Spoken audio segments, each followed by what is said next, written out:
So yun pa guys, maraming check-up after the procedure. Like right now, I'm on my way to my third check-up.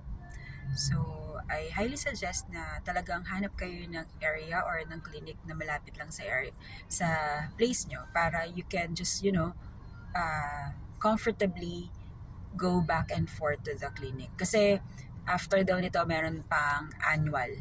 So okay naman yun. Kasi ano naman yun at least talagang mini-make sure nila na perfect yung procedure and walang naging complication at all. Also pala guys, sobrang ano niya, life-changing niya for me.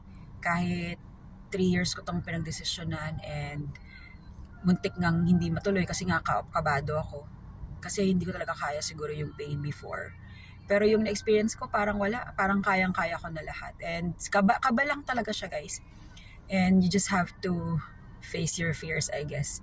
And yun nga, at the same time, dasal. Kasi ano yun um, na kay Lord pa rin naman kasi talaga kung ano yung mangyayari sa'yo. Pero yun, ako lang talaga dasal kasi I'm always mobile and mas maganda na hindi ako nagko-contact lens, mas comfortable ako na hindi ako nagsasalamin. So yun, yun siya.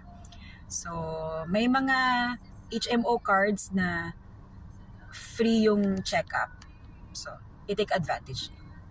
Thank you guys.